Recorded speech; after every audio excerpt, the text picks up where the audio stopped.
नमस्कार दोस्तों, मैं जी साहब का स्वागत करता हूं आपके अपने यूट्यूब चैनल पे। दोस्तों, आज की इस वीडियो में हम आपको बताने वाले हैं कि ज़मीन का जो डाइवर्सन होता है क्या होता है, किस कंडीशन में करवाना चाहिए, क्यों ज़रूरी होता है और दोस्तों डाइवर्सन को आप किस तरीके से करवा सकते हैं। तो दोस्तों, इस वीडियो में हम उसी जानकारी देने वाले हैं। तो दोस्तों, उसके लिए आप इस वीडियो को लास्ट तक ज़रूर देखें और चैनल पे अगर नए हैं तो चैनल को सब्सक्राइब कर बेल आइकन को दबा दें, जिससे कि हमारे चैनल पर जो भी नई अपडेट है वो सबसे पहले आपको मिले। तो चलिए दोस्तों, वीडियो को शुरू करते हैं। तो दोस्तों, जो डाइवर्सन होता है वो क्या होता है। सबसे पहला जो टॉपिक होता है कि ज़मीन का डाइवर्सन क्या होता है।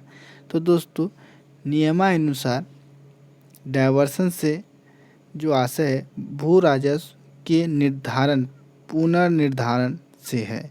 यानी दोस्तों, व्यवहारिक रूप से प्रत्येक भूमि भूखंड का भू राजस्व उपयोग उसके उपयोग के अनुसार निर्धारित किया जाता है। कहने का मतलब दोस्तों कि एक कोई प्लॉट है, ये एक कोई प्लॉट है, ये दोस्तों एक हेक्टेयर का है मान सकते हैं। अब 1 हेक्टेयर की भूमि है तो कृषि भूमि होगी। लेकिन अब दोस्तों, कृषि के अलावा अन्य किसी प्रयोजन के लिए, अन्य प्रयोजन का मतलब होता है अन्य प्रकार का उपयोग। यानी दोस्तों, जो ज़मीन है, अब आप कह सकते हैं इतना पार्ट, जो आधा पार्ट है इसका, आप अन्य किसी उपयोग के लिए कर रहे हैं। अन्य उपयोग से मतलब है रेसिडेंशियल, यानी घर बनवाने के लिए, व्यवसायिक या फिर इंडस्ट्रियल, या जो औद्योगिक कह सकते हैं, या अन्य जो भी जितने भी पर्पस हैं उसके उपयोग में कर रहे हैं, तो वह ज़मीन टैक्स के दायरे में आती है। टैक्स का मतलब है दोस्तों कि आप खेती वाली ज़मीन का उपयोग अन्य किसी पर्पस के लिए करना चाहते हैं तो उसका आप टैक्स जमा करें, उस ज़मीन का आप टैक्स पेमेंट करें, उस ज़मीन का जो किस्म है उसको बदलें। ये होता है डाइवर्सन। इसके लिए आपको आवेदन करना होता है जो सब डिविजनल ऑफिसर होते हैं, यानी एसडीएम होते हैं, उनके पास। वो आपके ज़मीन का जो किस्म होता है उसको बदलने का परमिशन देंगे। तो ये दोस्तों डाइवर्सन क्या होता है, ये सबसे पहला टॉपिक है। अब दोस्तों, डाइवर्सन कब एवं किस स्थिति में किया जाना चाहिए। कहने का मतलब दोस्तों कि डाइवर्सन कब किस कंडीशन में करवाना चाहिए। तो दोस्तों, डायवर्सन किसी भी एक प्रयोजन में निर्धारित भूमि का उपयोग किसी अन्य प्रयोजन में लाए जाने से पहले कराना चाहिए।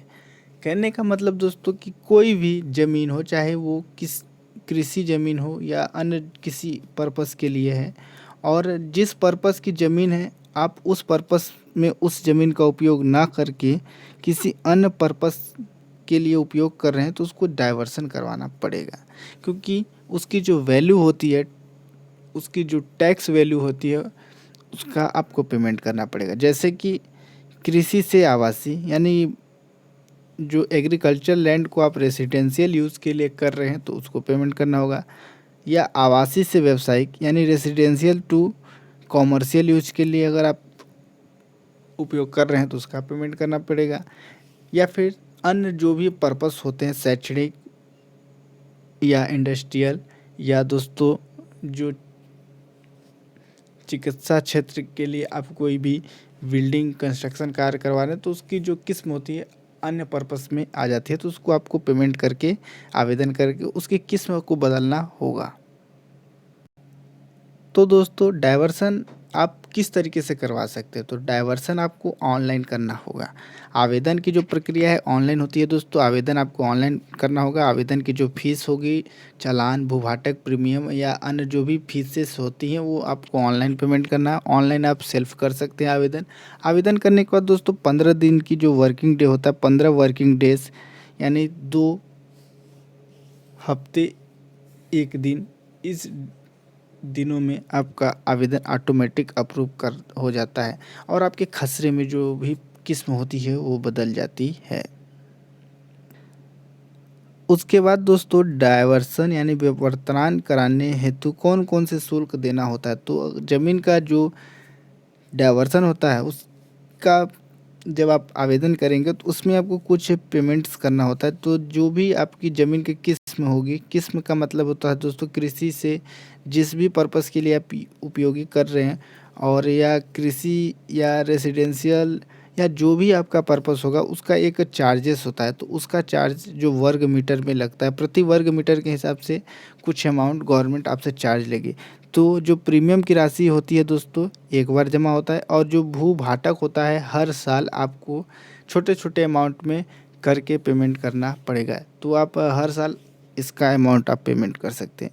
उसके बाद आपको नक्शे और खसरे की कुछ फीसेस लगेंगी।